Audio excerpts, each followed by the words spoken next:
In this video, I'm talking about the basics of vector illustration, which is actually drawing, creating imagery with your basic Illustrator tools, like the shape tools, like the Pathfinder, like the pen tool, etc.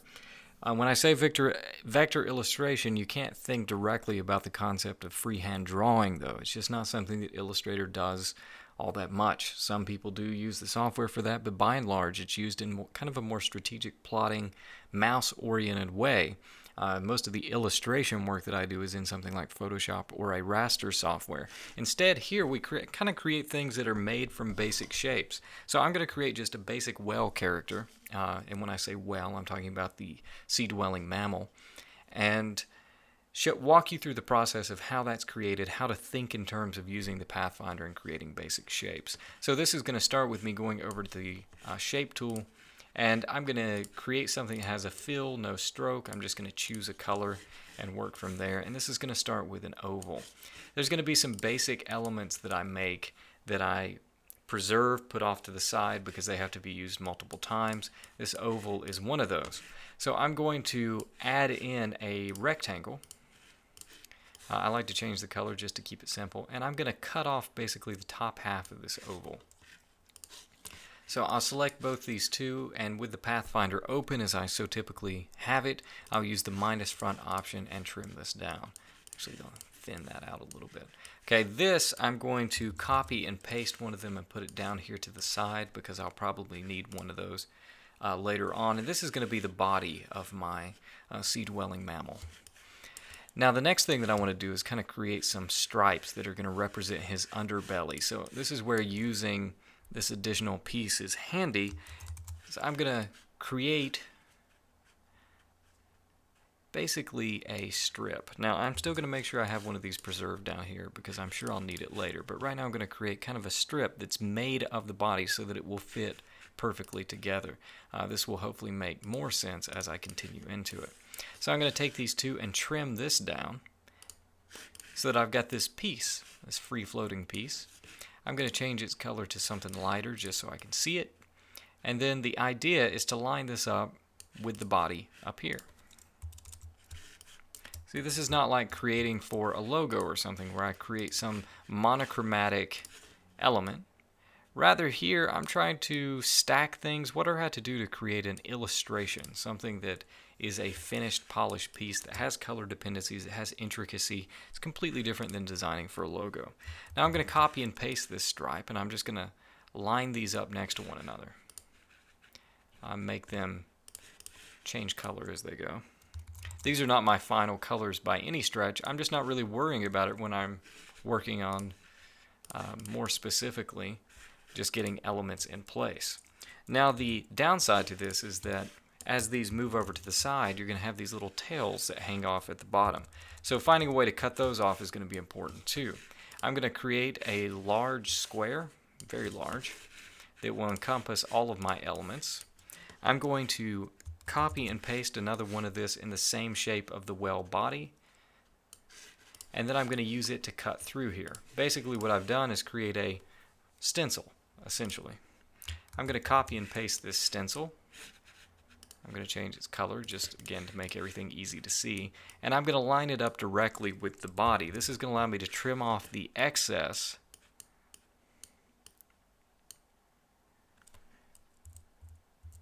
get that lined up just right, the excess of these stripes that run along the bottom. So I'll select that and one of the stripes and use minus front to cut it. Then I'll run through the same process again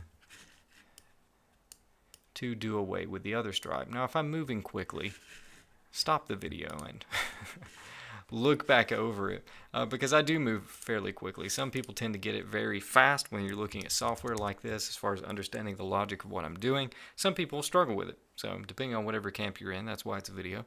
Feel free to stop it and look it over. Take a sip of my tea there while you consider what your option will be. Okay, so I have these trimmed down. Now we're going to move on from working with the shape tool and switch over to working with the pen tool. You'll notice I don't really delete these things out. As I'm working, I just like to have them nearby in case I need to redo something or try again. So I'm going to create the tail, and this is going to create an upward transition from the shape all the way up to the top, and this will be interesting to create whenever we do this in class, this tutorial. It's always kind of amusing because the pen tool genuinely takes practice to learn how to do, to see what kind of results people get. Now I just attached an anchor down here at the bottom outer contour of the whale, and I'm going to give myself a little bit of space up here. I'm going to create another anchor in this area, and then I'm going to try and bend the line so that it roughly matches up. Now this isn't going to be perfect. This would take a while to get exactly right, but it's an illustration, so it can have small imperfections to it. It just overall has to give the gist that I want. So there's that. Now I'll go down here to about the middle, roughly the middle of the body of the whale on the top line, and click and drag directly to the left, and that's going to give me a transition, a clean curve down to the body from the tail. Something like that.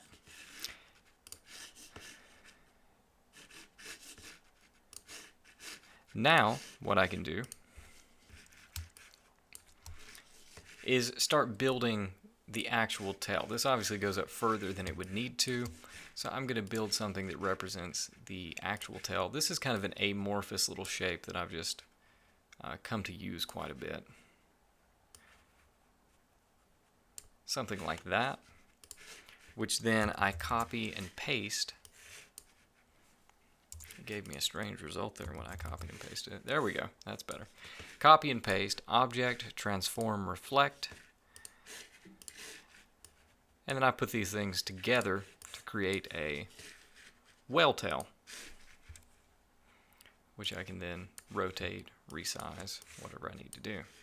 So here's my whale tail. It's probably bigger than it needs to be.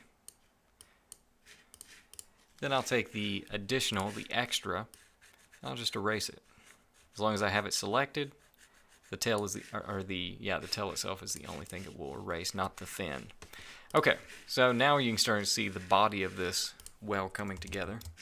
Down here at the bottom, you can see there's a little bump to the curve. I'm not crazy about that. If I was, doing this for publication, I might actually try and finish it and do a better job of it. But for the time being, that will be okay. You can see the color doesn't even match up right now. I can take the color of these two elements and then take the eyedropper from over here on the toolbar and then choose the fill color directly there. So at least those are matched up now. Now I can take the pen tool again. I use the pen tool a lot for these organic shapes. And I'm going to create the fin that just sort of hangs down from the bottom. It'll probably look something like this. Have it, kind of blowing back a little bit like he's swimming. And then I'll copy and paste one, and this one's going to go on the other side. I'm going to rotate it a little bit this way, and it's going to be a softer color as though it's kind of floating in the background. Let me just go straight to the color picker and desaturate it a little bit. There we go. Now obviously it's on top right now. It needs to be on the bottom, so I'll go up to Object, Arrange, Send to Back. Now it looks like it's on the other side, kind of floating back there. The more I'm looking at this tail, the more I'm realizing I just did not do a good job with it. That's not my best. It makes me want to kind of take these elements and size them around. That's a little better. That helps some. Okay. Moving on to the eyeball, which I'm building all this on the same layer, which isn't necessarily wise, but I just want to give a demonstration of the how. So I'm going to create an eye down here. And then on top of that, I need to actually deselect. There we go. On top of that, I'll create a pupil.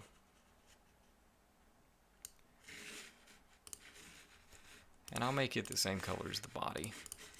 And depending on how you arrange and size that pupil, you'll get very different personalities from your whale.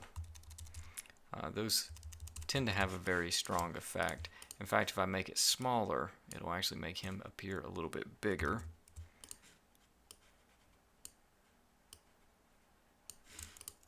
So I'll make it a little smaller like that. And then why not? I'll go ahead and put a little reflection in his eye there. Just make him all the more adorable. And you've got a basic character here. The reason why I feel it's necessary to even do this tutorial is not really about character design or anything like that. It's just in thinking about how things can be created from basic shapes. And then how you walk through the logical process of I need to make this to cut through this. I can use this tool to create this kind of shape. I can use the shape tool to create this kind of shape, etc. You need to be thinking logically about the tools that you have at your disposal in order to make things that are geometric based but still get the best possible result, the most comprehensive and organic result that you can, depending on what you're drawing. In this case, I think this whale's a good example because he's a mix of geometry from the pen tool. He's a mix of geometry from the shape tools. And altogether that creates a character. And the point of it all is never the technical information that we put into it, but it's what the finished product is and what it communicates to the audience.